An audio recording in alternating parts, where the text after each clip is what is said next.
You're in a good place now. You are listening to Perspectives with Ashley Berges. Welcome back to Live Your True Life Perspectives, and I'm your host, Ashley Berges. You know, when on Perspectives, one of the things that I like to do is I like to bring in people on my show that really have been successful, highly intelligent in what they've done, and they've pioneered a new way. You know, I find oftentimes we're looking to find somebody that we can look up to, or someone that's done something that we want to do, or someone that's doing something that we want to do. And it's really powerful because in this world of over-information and so much saturation, we begin to wonder who's doing what, and we're interested in how they're doing it, but more so how we can maybe incorporate that into our day-to-day life. You know, in the last few months, I've met some very interesting people, and I was at a conference in Orlando for podcasting, and I met one person in particular, and he really got my attention. Very interesting person, seems to have a lot on the ball, you know, whether it's his speaking or his conferences or his podcast or all of that combined that really interests me. And so I was actually invited to an event that he holds twice a year, and he is on today's episode of Live Your True Life Perspective. His name is Steve Olsher, and Steve is very famous for being America's reinvention expert. He's famous for helping people and corporations to understand what is their what. He's also very interesting because he was one of the first folks that I know that was on the internet selling anything back in 1993. And he has an ability to connect with people, but to help them find what they're looking for, or to make them successful in the fact of basically finding those unique traits and using them for the good. Steve, so glad to have you on the radio today. Hey, I really appreciate you having me on. So it's really great. When I first met you in Orlando, I think we kind of hit it off in the fact that I was very interested in what you were doing, and you had all this stuff going on, and then you also have what is called the New Media Summit. Tell our listeners a little bit about that event that you hold twice a year. So the New Media Summit it's a unique event from the standpoint of it's the only event that I know of where 150 attendees have the opportunity to meet and learn from and pitch 40 top podcasters and literally get booked on the spot. So they come there, they learn about podcasts, and they pitch the podcasters and leave with bookings in hand. So it's very cool. You have this thing called the Icons of Influence. So you bring in folks that have a podcast, and they're the ones that actually listen to the pitch. And what is the style that you use when you turn the chairs around and all that? What's that called?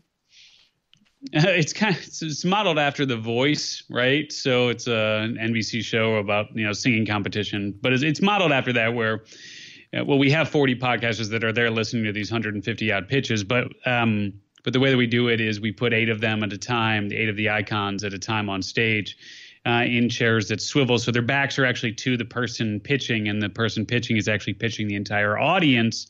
And then if the icon of influence likes their pitch, then they turn around, and that means they'd like to book them on their show. That's pretty cool. So where did you come up with the idea for that whole concept?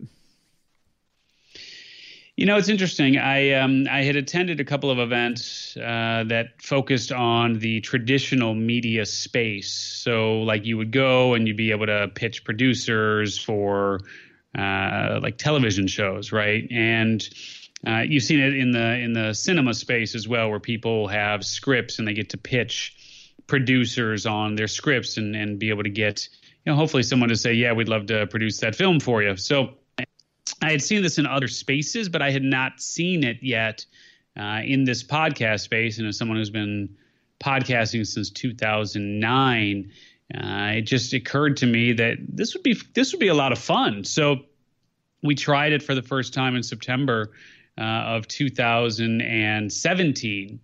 And it's really kind of taken on a life of its own ever since. That's really awesome. It's incredible when somebody comes up with an idea, and ideas are great, but it's incredible when somebody can actually execute. How many ideas do you come up with in a day, and how many do you actually execute on? Yeah, right. Far too many. My tech person and also a private client and a mutual friend of ours, Kim Sutton, she has something that she calls chronic idea disorder. And so I think that is I think that's probably what I suffer from, just like you and others who have entrepreneurial minds. And I mean, there's probably not a day that goes by that I don't come up with the next $1 billion idea that I probably won't do anything with. Yeah, that sounds very familiar in my life. I get it. What would you give as far as advice to the listeners of Live Your True Life when it comes to an idea that's reoccurring? Because I'm assuming that the New Media Summit idea and the concept was something that was reoccurring over and over again. What is some, advice that you would give to somebody that, hey, about, getting started with something like that and taking on something of that magnitude? Mm-hmm. It complemented what I had already done. So I had opened up my own nightclub when I was 19. I DJ'd for a number of years. So, I mean, I've always been an entertainer, so to speak, and played drums for about 10 years. And so I've always been comfortable on the stage. And I had been doing workshops for a number of years, workshops called the Reinvention workshop, where I would help people discover, share, and monetize what it is that they're truly compelled to do, how they're naturally wired to excel. And then I did an event called Internet Profits Live, PROPHETS. I did that for a number of years, where we had people like Brendan Burchard and Vishen Lakhani and Jake Conrad Levinson and many, many others take that stage. And so, doing events is definitely something that I've always been comfortable with. So it wasn't that big of a stretch to just do an event that was a little bit different here. So what I would say is, if it's a complete 180 from what it is that you've been doing in the past, then you probably want to test it and you want to get some feedback and you want to make sure that there's a market, right, for what it is that you're looking to do. But in my case, because I had done events before and I had a pretty solid feel for the event model and seeing what's going on in the podcasting realm, I felt really, really comfortable taking that risk. So you have a show called Reinvention Radio. You have a podcast, Reinvention Radio. Is there a certain age that we can reinvent ourselves, or do you think that that's timeless, or what's your thoughts on that? I don't think it's timeless. I mean, look, you can reinvent your life, obviously, at any point, and I do believe that life starts over right now, right? And it starts over again right now. So it just continually starts over, and you can always reinvent yourself and reinvent your life on a dime. But I think for most adults, they kind of get out. They kind of have to get out into the quote unquote real world for, I would say, a minimum of 10 to 15 years before they really have a sense of like either what I'm doing is awesome and I love it and I want to continue doing it, or I need to do something completely different, right? So if it's from a career perspective, I think you got to get 10, 15 years under your belt in the work world to really say, okay, let me now reevaluate. From a life perspective, as I said, you can reinvent your life today in this moment. And sometimes that happens when someone you love dies, or you get divorced, or maybe you go through some sort of life-changing experience. But it's certainly something that anyone can do at any time. So let me ask you about Reinvention Radio. When you first started it, when did you first do the first podcast, by the way?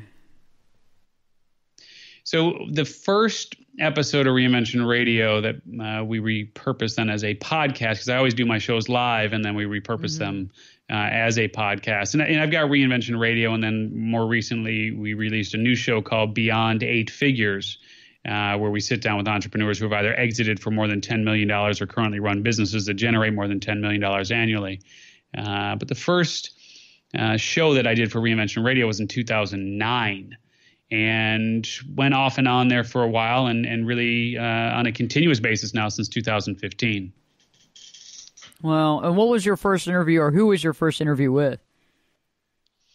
The very first interview I don't remember, but in that first series, we had some really interesting people on, people like Larry Winget, people like Jane Velez Mitchell, used to be a correspondent on CNN, and many, many, many other people. And since that time, boy, I mean, we've had some amazing people on the show.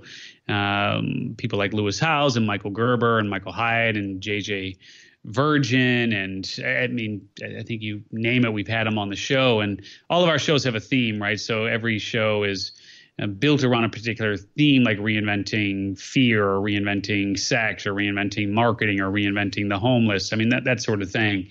So we've really covered a lot of ground on that show as well. That's powerful. Yeah, I remember back at my first show, it was pretty funny. It was actually pretty cool, but I actually had a friend of mine on from Fox News, and we thought that Cumulus at the time had an agreement with Fox. We didn't realize that their media agreement had ended with Fox. It was now with ABC. That was always very interesting and eye-awakening, 10 minutes before the show. Mm-hmm. And him Mm-hmm. wondering if his producer's going to let him be on the show, but it all worked out. But it was fun. I can remember it like it was yesterday, and it was only like almost 7 years ago. It was interesting when I first met you, and then went to the first event that I went to of yours. What I thought was interesting was the camaraderie of the folks there, and I know that you've mentioned a couple of times. You said, "Hey, I'm not like this overly spiritual person, but I tend to bring this together somehow." Can you explain how you feel that kind of takes place at your events? I think what you're referring to, I mean, is twofold. Number one, the camaraderie and the connectivity that happens between the attendees and also with the icons who were there. So what I think one of the main differentiators between our event and many others, and why people come out of there having developed real relationships with lots of different types of folks in attendance, is number one, I set the stage for, I guess, for lack of a better term, just really having an authentic, vulnerable environment, right? Where I share my stories of trials and tribulations, and am open and completely honest about what we're doing in our business and the struggles that we have and so on. So I think it just provides really that platform, if you will, for folks to be more of who they really are, as opposed to who they think others want them to be.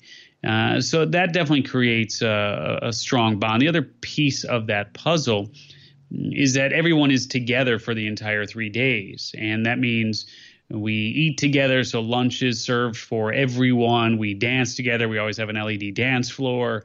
We learn together. We do small group discussions. We do panel discussions. And, of course, we do the pitches.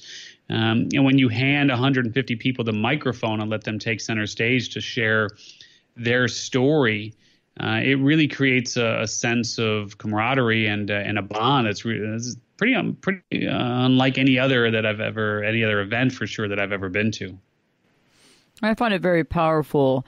Let me ask you, when people are thinking about the traits and the gifts that they've been given, some people say it's a God thing. Some people think it's just, the way we came in this world, however you want to look at it.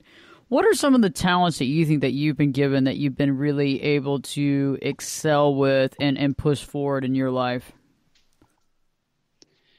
Well, in my book, What is Your What? We go over the What is Your What framework, which I've now worked with tens of thousands of people on over the years. And what is so interesting about the What is Your What framework is that it really all does begin with your core gift and understanding how you're naturally wired to excel. And so my core gift is communicating. And there are other pieces of the What is Your What framework that then tie into that. The second being the primary vehicle that you will use to share that gift. And then the third piece being the people that you're most compelled to serve. But really, because of what I've been able to glean over the years, insofar as my work around writing and speaking and DJing and so on, I've just always been naturally wired to excel as a communicator. And I think that's in large measure why I've found success with writing and with public speaking and with doing live events, because it complements that core gift of communicating so well. Does that answer your question? I think so. So, it's interesting how we look at life nowadays, whether it's political, whether in the workplace, or even in your family life, either with your spouse, your loved ones, your parents. I find that communication is a very interesting thing. I find that communication is something that is often, lost in the shuffle. It seems that a lot of us have an inability to communicate properly. And so being able to communicate like you do is awesome. But how do you, since you're so good at communicating with large groups of people, let me ask you, do you ever have communication breakdowns in your own family? Oh, for sure. Are you kidding? I'm famous in my own events, but at home, I'm I'm the pauper on the hierarchy there. So, yeah, look, there's no doubt that I'm not gonna sit here and say by any stretch that I've got all my stuff together. It ebbs and it flows, and sometimes I feel like I'm in the zone and able to communicate quite clearly, and other times I feel like I'm just mumbling Joe and nobody understands what I'm saying. So, yeah, reality is life at home with the wife and kids will definitely keep you humble insofar as at least just keeping you honest that you don't really have all your stuff together yet. It's still a work in progress. Yeah, I find it interesting communication overall, trying to work and communicate and be able to communicate with people to their communication style.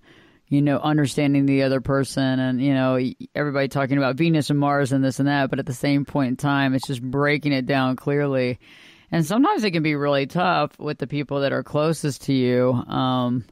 And I find that very interesting, too, because I've interviewed other leaders on my show, and they find the same thing, is that it's even tougher when you're dealing with people in your own home to be able to communicate, because one, you kind of feel like they should already know, and two, there's a little bit of laziness involved as well sometimes, but all in all, it can be very interesting and, like you said, humbling.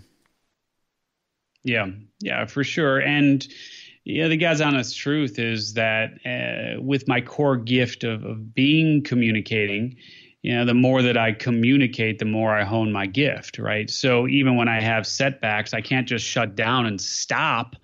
As a matter of fact, I got to dig in and figure out what went wrong so that I can continually refine and evolve as a communicator. That's so true. Let me ask you, because a lot of people always wonder when you're in this type of field and you're doing this type of work, is the rest of your family involved in that type of work as well? Or are you kind of the lone wolf in that sense? Yeah, my mom actually does coaching and consulting. So she works on my team, actually coaching my private clients. So she's definitely a communicator. My wife is a communicator in her own right, but her focus is actually she's a funeral director and embalmer. So she's more of a creator, really, because a lot of the work that she does is so creative in nature. But yeah, of course, communication is a piece of that. But in this immediate household, that's certainly my gift. I'm not sure that it's anyone else's in our home. Interesting. Yeah, what I've found, it seems that when people are very successful, oftentimes the spouses have very different jobs. I found that a lot of people have tried to do the same type of thing or support one another, and I found that that's very difficult for some people, just because of the fact that a lot of people need their own outlet and need their own time away, and so the impact of that is quite interesting. I've seen some couples that are able to work together, and it seems to work, but I don't know if that's for everybody for sure. Yeah. Don't get me wrong. I'm trying right now to help my wife find a place so she can open up her own funeral home, but it's just that's not it's not only my area of expertise, but it's also not something that I have a definitive interest in doing, just because I'm not cut out for that work. At least not back of house anyway. Front of house working with the families, probably. Back of house, not really my thing. Yeah, I don't really see you doing that. Mm-mm. I don't really see that. It's interesting, though. I think it takes a special person to be able to do that, though, as well. Yeah, it does. And, like I said early on here, you got to figure out what puts fire in your soul and really understand how you're naturally wired to excel. And I do think that just going back to the what is your what vernacular, I do really believe that your what has chosen you, and it's not that which you have chosen. So for the listener right now that's thinking, what is my what information or guidance or support would you give to them to find their what? Well, step one is exactly what we're doing right now, which is having a conversation about it, right? You have to kind of turn the light switch on, so to speak, that you want to know what it is. Yeah, and look, I don't know what the exact numbers are, but I would say that the largest majority of the population will go through life without really ever honing in on how they're naturally wired to excel, largely because these aren't things that we teach in school, and these certainly aren't things that we talk about around the dinner table. And so that's the question, right? Is how do we figure out exactly how we're naturally wired to excel? And once you are committed to answering that question, let's just say, if you think about it from a light switch analogy, and you turn that light switch on that you want to find the answer, then that's really step one, right? And that's where it all begins. Once you have turned on the light switch, it's really hard to turn it off. So once you've committed to trying to figure out what your what is, then it's a matter of finding the right modality to help you understand what that is. And my book, What is Your What, is certainly one of those options. But you may find that Myers-Briggs or Strengths Finders or What Color is Your Parachute or something of that nature can help you get to those answers. And so once you get to the answers that you need, then of course the next step 3, is you've got to put that into action. And you've got to go out and volunteer or apprentice or do something to begin bringing that side of who you are to fruition. I don't think you should do it full time yet. You certainly don't want to quit your day job and just jump into it. Let someone else fund your transition. That's cool. That's smart. I find it very interesting in our society, though, beginning when we're young, back in preschool, elementary school, being different is considered scary. Being different is odd. And it's funny, the change from different is scary to unique is cool is what I find very interesting. And I think it speaks toward, what is your what in this situation, because I think that in order to really find that, you kind of got to look for those unique characteristics of yourself that you may or may not have ever really liked about yourself. Yeah. Yeah. And it is true that, that which makes us different, if we really honor that, is that which can make us very wealthy, right? And wealthy, of course, is a relative term. I mean, it could be spiritual wealth, it could be emotional wealth, it could be financial wealth, but that which makes us different ultimately can make us very, very wealthy. Yeah, I find it interesting, and I find as a kid and myself throughout the years, and looking back at school, I remember the things that I wanted in life, and those are things that I didn't get, and I'm glad I didn't get those. But it's interesting how I wanted those things, and the only reason I wanted some of those things is to fit in. And I find that adults nowadays, too, a large portion of even some of the folks listening to the show are really trying to find their unique voice and trying to figure out what that is, and trying to let go of the stereotypes and the things that they've been told about themselves that are not necessarily true, far from the truth, that have actually held them back in their life today. Yeah.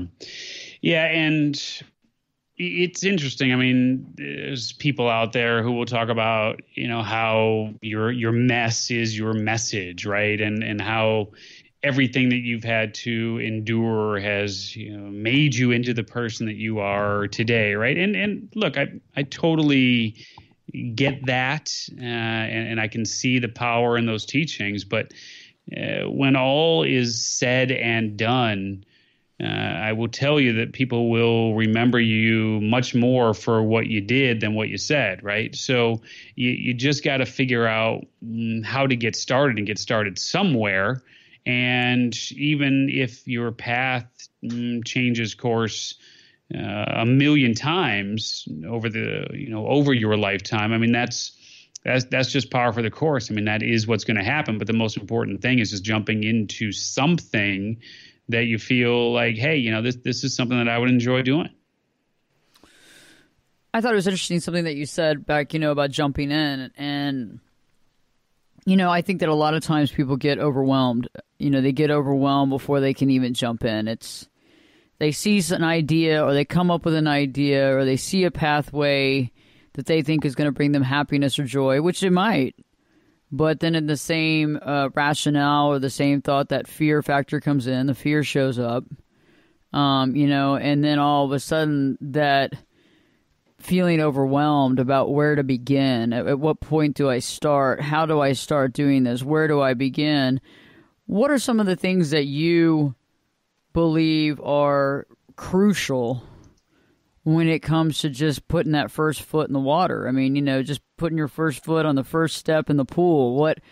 What is some of the mindset that you've worked with to make that a reality? I think it's just understanding what the worst case scenario is and working through that, right? Because things that happen to us in life never go quite as good as we hope that they'll go, or as poorly as we fear that they might, right? It's always going to be someplace, it's always going to land someplace in between. So what I would suggest is let's identify what the absolute worst case scenario is for you and weigh whether or not that has real impact on your life in a long-term manner. I mean, look, if you're looking at, like I've done real estate development for the better part of 15 years. And there have been times where I've put all of my finances at risk. Like I've pledged my home, right? I pledged my home as collateral. I've pledged my savings accounts, right, as collateral. And in a worst case, I could lose that all, right? I mean, so that's pretty real. And maybe for you, if you're at an age where you don't want to start over or don't feel like you could start over, then the answer is, well, heck, I'm not going to do that. But if the worst case scenario is looking bad or somebody making fun of you or just not having things feel great, right, in terms of what it is that you did, is that going to prevent you from taking the risk, right? And so I think that's part of the process, is really just understanding what the downside truly looks like. And does the downside outweigh the upside? And sometimes the answer is going to be yes, but oftentimes the answer is no. Yeah, I think that's pretty cool. I think that goes directly with the concept of regret. I mean, that's something that, I just really don't want a lot of that on my plate. I don't want any of that on my plate when I take off from this planet. I don't want to sit back and look at all this like pile of regret. And I feel a lot of times, like you said, is it the fear of looking bad? Is it the fear of failure? Is it the fear of not doing what you think and other people making fun? Have you ever struggled with any regret, or if not, how have you avoided it? Man, too much to list. So, reality is, I haven't avoided a lot of the things that I look back and I'm regretful on. I mean, one of the things that I'm regretful about is, getting out of the markets when my instincts told me that there was an opportunity to get out, and I should have gotten out. I mean, with the business that we launched online in 1993, that was an internet business, and I knew by 99, 2000 that the numbers, the hype, if you will, wasn't sustainable. But I stayed in that business and eventually lost everything, including the very valuable domain that I had acquired over those years. So I ended up getting that domain back, interestingly enough, but that's a story for another day. I mean, same thing in real estate, being too greedy. I had an opportunity to make some really good money on a couple of projects, and I had an opportunity to make decent money on a couple of other projects, but I got too greedy. I felt like the markets will continue to soar, but all of the fundamentals, all of the indexes, the numbers, et cetera, the metrics said otherwise. But I thought I knew better. And so, yeah, I mean, I definitely have regrets insofar as some business decisions, no doubt. On the personal level, I mean, there are always things that you look back on and you're like, I'm not too proud of that. But you learn from that and hopefully you move forward. So, yeah, lots of regrets all over the place for sure. And I feel that's very normal. I think that a lot of times when people are fearful of what's going to happen, we get into the fear of doing things. We get into the non-doing of anything. We get stuck. And in that stuck point, I think that in itself is a lot of regret. And I think that's something that I don't see you suffering from, is not doing. I see you. Yes, you might have made some decisions that might have been one way or another, but I feel like you're always doing. And I think a lot of people are suffering from the fact of, oh, I'm so scared to do one thing that I'm just going to get stuck here and paralyzed in movement that I'm going to regret not doing anything. Yeah. Yeah. And look, I mean, it's a fine line as you get older between learning from your mistakes and not doing anything. Right. And I think that there are plenty of people, me included, who just kind of coast at a certain point. I mean, for lack of a better way of framing this, I mean, I do think that in large regard, I've kind of called it, just kind of dialed it in and just been coasting for the last dozen or so years. And that doesn't always work to your benefit either. Right. I mean, there's a certain level, a certain frequency that I think we need to be playing at. And some of that involves risk. Some of that involves taking chances. Some of that involves really moving outside of your comfort zone. And I will say that the majority of the things that I have been doing for the last dozen or so years are completely within my comfort zone. Okay. How do you feel like you can get out of that comfort zone? For some folks that are out there, I've had some clients, that I've worked with, and the last thing that we were really worried about was some of the coasting stuff, but now they've kind of gone over that hump. We've done a lot of major emotional, mental changes. But what is some advice you have? I know how I kind of work with clients, but how do you work with a client who has been coasting for a while, beginning to feel a little, feeling as though life is maybe passing them by? What are some of the areas of life that you think they should delve into first? Because one of the things that I hear people that the first thing that they talk about is that they've lived in the same house for 15 years. I always think that's very interesting. It's like the way we define coasting is like, we haven't moved, or it's the same stuff, it's the same place. What are some things that you would recommend somebody that feels like they're kind of in a rut? Mm-hmm. Yeah, I think it's a matter of exposing yourself to different types of people, to exposing yourself to different types of events, to exposing yourself to different types of activities, to expose yourself to different ways of life in terms of how people live, right? I mean, just we get often so comfortable with who we are and what we do and our surroundings and the people that we surround ourselves with that we forget that there's so many other ways to be, that even just that experiment in and of itself of immersing yourself in different cultures or surrounding yourself with different types of people can really help you break out of whatever that state of complacency is that you've been experiencing for as long as you've been experiencing it. But look, comfort is sometimes viewed in a negative light.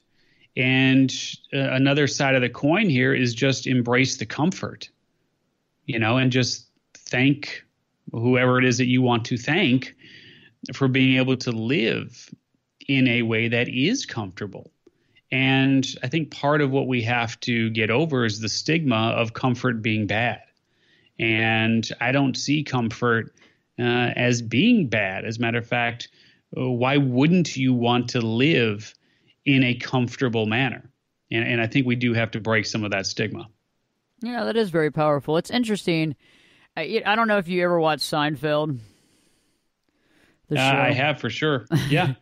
And remember the part, there was a couple of episodes. There's one particular with George Costanza where his character, he was working at the office and he found out that if you look perturbed and angry all the time, that people think you're working more. I always thought that was kind of interesting, because it's true. It's true. I remember several occasions people have asked me how work is going, and the first thing I might be working, 17-hour days, but the first thing I say is, "Oh, it's going great," and the first response they have is, "Oh, wow, so you haven't been having to work very hard, huh? So what's going on?" And you're thinking, "No, I was up at the office for 17 hours." But it's so funny how the opposite is true too. When somebody sees you and you're kind of like, you've been beaten down at work and you're like, oh yeah, I've been working, God, they're like, oh man, you must be burning the midnight oil. And all of a sudden there's that feeling like they're really happy to hear that. And it is interesting. That's kind of the same as the thought process of, the upset of being comfortable. I mean, it's not a bad thing, but it's like how society has deemed the fact that, if you're actually upbeat and in a good mood, well, you must not be busy enough. You must not be working as hard. Yeah.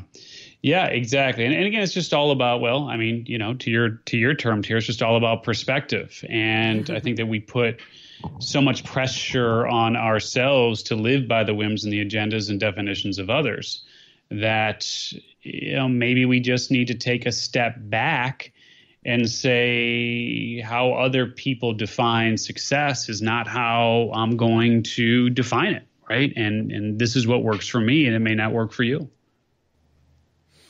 And I think that's one of the biggest challenges we as individuals, as humans have, is to stop comparing ourselves to other people and then defining that comparison and then judging by that comparison. I see it happen day in and day out in my personal life with clients, therapy clients, even coaching clients. You see that. And it's interesting. I feel like, social media is a platform that really provides a lot of space for the mind to compare. I found that, houses, cars, jewelry, events all provide time for the mind to compare. And I find that to be, I think, one of the biggest things that holds us back from not only figuring out who we are, but really powering up in that position to be all we can be, and using the Army thing, be all you can be and actually excel to who you are. I feel like as that comparison continues and as we continue to fall into that framework, we get farther and farther away from who we truly are.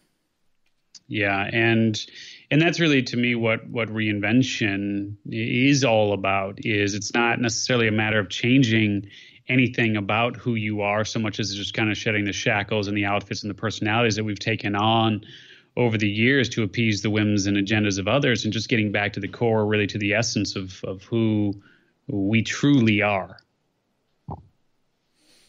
Yeah, I like that. And I think also a lot of times too, it's being able to define what makes us happy, what we connect with, eliminating those stigmas, and then taking it to that next level. And, it's always going to pop in and out of there, no matter what you're doing in life. It's hard to end a full-on cycle. That's why we talk about ending the cycle. And the ending of the cycle is not just about abuse. It's about ending cycles that no longer provide for us, ending cycles that never provided anything but pain and misery, or the objective was to get off of objective based on the pain and misery. And I think those are the types of cycles that we have to identify in our life. And I think that might be part of your idea of reinvention, is to realize what no longer suits you, or better yet, what never suited you. Yeah. And that's part of it too. And that's why I'm saying, you asked the question earlier about reinvention and when is it, possible, or when is it time to do that? Then reality is, I think you just have to go far enough down the path for folks to have enough life experiences and to know that, hey, it's time that I've got to change course. Yeah, and I think also we have that finite amount of time. We have that finite amount of time. And it's amazing what you can do in a short period of time. I mean, you look at a guy like Paul Allen, who recently passed, the co-founder of Microsoft, right? I mean, and look at what he was able to do in his lifetime, right? I mean, you look at companies like Uber and Google and Amazon, right? I mean, Amazon, they launched online with a fully functional e-commerce site the same year that we launched online with a fully functional e-commerce site. And you look at what they've been able to do in those years. And reality is, if you get onto the right path, you can do some pretty amazing things in a fairly short period of time.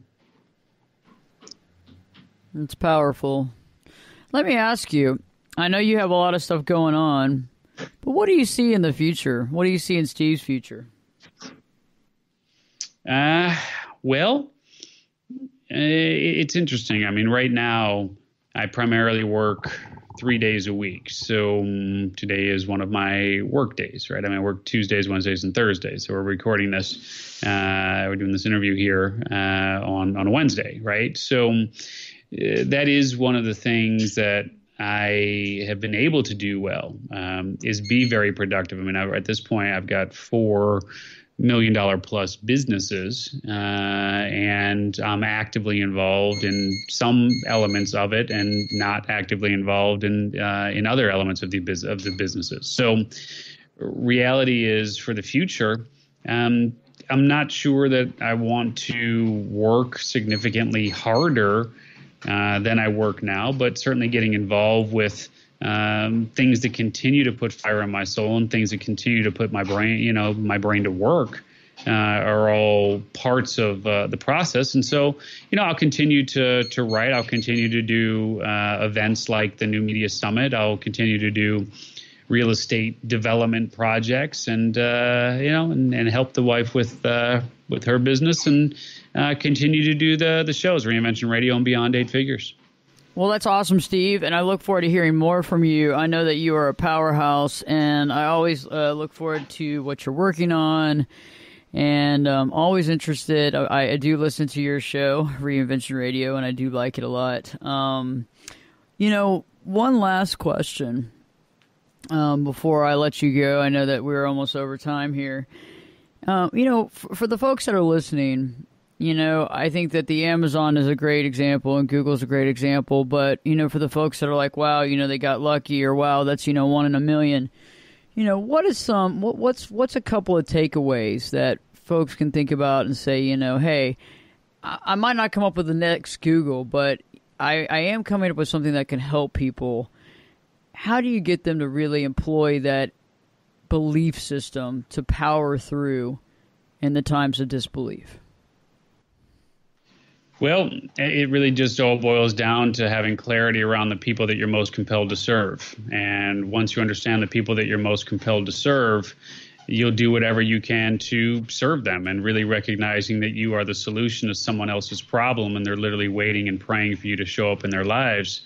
That's going to keep you going when times really get tough. And, I reach a lot of people, but I don't reach as many people as I hope to in my lifetime. But every time I get a note from someone or an email from someone saying that my work has affected them in a positive way, I know that I'm on the right track. So really, at the end of the day, if you want to create a six-figure business, you only need 1,000 people to pay $100, right? So figure out what you can do for even the smallest subset of the population and create something that serves them, and just stay the course. Powerful stuff. Powerful stuff. Well, thank you so much for coming on. Live Your True Life Perspectives. I really appreciate your input, and I'd love to have you on again if you're willing to. Sounds good. Yeah, keep me posted. Always happy to chat. Appreciate the work you're doing too. Great conversation with Steve today here on Live Your True Life Perspectives. I always find it very powerful, to have these conversations, because we can understand where someone else is coming from. We can understand someone else's thought process, and better yet, their perspective. It's all about perspectives, isn't it? But I think that's powerful. And I think nowadays, in a world where communication is so valuable, but yet communication seems so tough to have, I think it's more important than ever to have this show and to be able to connect with other people. So hopefully this show has helped you in some way. One of the things that I do want to say for the record is that, I've found that it can be overwhelming when you come up with ideas and you have concepts and you have thoughts, and you are a deep thinking person, and you're also a deep feeling person, and you're a highly emotional person in a good way. I think these things are very good and can be honed correctly. However, I find that oftentimes when we are really resonating at this higher frequency, we have a tendency of being overwhelmed quickly. We have a tendency of feeling like maybe we're lesser than, or we're going to be unable to tackle something. And we see other people as being so much more successful than we are, and the list goes on. And for anybody out there that's listening right now that has, basically proverbially raised your hand in your head, or actually physically raised your hand to what I'm saying, and you know who you are, it's like, let's take a step back real quick and just think. Why are other people better?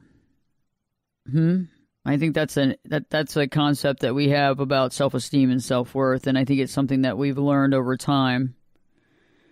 I feel also we haven't honed into what we're really good at. What are you truly good at? What are some of the gifts that you've been given by God? Have you thought about that? And really think about it. Like, one of the things that I realized a long time ago, and I was late to the party as well, was the fact that I was given this voice that's powerful, right? Sure, do I still get made fun of? Yeah, I get made fun of all the time on YouTube, guys. Come on now. But you know what? Most of the time I'm not getting made fun of, and it doesn't matter to me. It doesn't matter anymore. It used to matter. It doesn't matter anymore. And I've realized that these qualities and traits and gifts are always highly unique and highly different, stand out in a crowd, and those are the things that define you. Those are the things that if you help and figure out and cultivate and craft and work on and magnify, will actually change your life for the better. Seriously. Powerful stuff. But you got to get real with you. You got to get real with you, and you got to think about it, and you got to focus on those things. You got to engage in that. You got to process it. You got to get real with it. But best yet, you got to accept you. Until you actually accept yourself for those unique qualities and things that you have, you're never going to embrace it fully. You're never going to love on it fully. You're never going to build it out fully to where it needs to be. It needs to be cultivated and cared for, just like a puppy or a bunny or whatever. You got to care for it. You got to raise it right. You got to believe in it. You got to love it. You got to care about it. You can't hate on it. You got to embrace it. And when you do that, you begin to embrace yourself. So you're taking a quality of yourself, and then you begin to embrace your entire self. And this becomes very powerful because self-respect and self-love is very powerful. We got to respect ourselves, guys. We got to respect ourselves. And so, it's time. It's time. It doesn't matter how old you are. You can always, make changes. You can always, as, Steve says, reinvent. You can always really learn about yourself, and you can always really take it to heart, and you can inspire other people. I often realize that a lot of people who are going through these changes don't realize the inspiration that they are to others in their life. To understand that you are inspiring somebody you might not even realize you're inspiring. You're impacting somebody's life that you might not even know that you are. And that's even more valuable. And I know we want to see it. It's like when somebody does something bad to you and you go, I want to see karma ravish this person, but it's like, you're not going to see it. You're not going to see it. It's not going to happen. But something's going to happen probably. But it's the same thing, is really focusing on you and not worrying who's watching, who's looking. Just do what you got to do. Really care about yourself. And one of the first things that I would like you to do in an experiment is being aware of the negative thoughts in your head, being aware of them, because until we get stuck over what's happening in our mind, we really can't, we can't change the situation around us. We can't augment it. We can't make it better. We're just living in it. It's kind of like the concept of drawing a bath, and inside the water of the bath is all dirty and sandy and muddy. I mean, are you going to take a bath in that? Or are you going to clean it out, take out the water, and refill it? It's the same thing with your mind. You got to think about this stuff. You can't fill your mind up with water and clean it out. What you can do is you can actually take that negative thought process, be aware of it, work on it, let it go, and then remap it with something else. And it's not all about positivity, rainbows, and unicorns. It's about reality. Letting go of that fear and that negativity that's holding you back. And a lot of times we don't even realize that this is happening. It's just ingrained.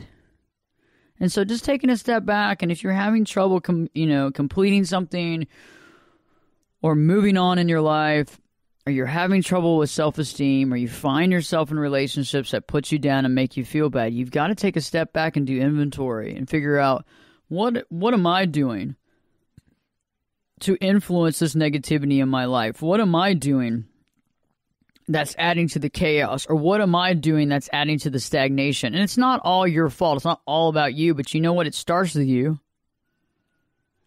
And you got to be your best ally. You got to be the person that cares about you to do what's right for you. You can look around to you about everybody else and say, well, do you have my best at heart, or do you care about me, and da-da-da-da-da. That's great. And you hope that the people around you that love you, that you love, care about you. But if you don't care about you and you don't love you, then what do you have? And so I ask you to analyze that right now and really think about that. And starting a journal and writing down some of your thoughts and feelings can really be very powerful to opening the mind to who you are. I hope that this show has helped you to think about taking that next step, doing what you need to do, reinventing yourself. And what I'd like to say is just, being able to see that you are powerful and begin to powering up yourself and claiming your positive power to reinvent yourself today. By the way, for more information on Steve, go to steveolsher.com, Steve, Olsher.com, and you can find information on him. And don't forget to also check out my YouTube channel for some of the latest videos on relationships, overcoming adversity, and letting go of regret. Stay tuned, because to Live Your True Life Perspectives with me, your host, Ashley Berges, will be back in. I'll be back this time in 3 shakes.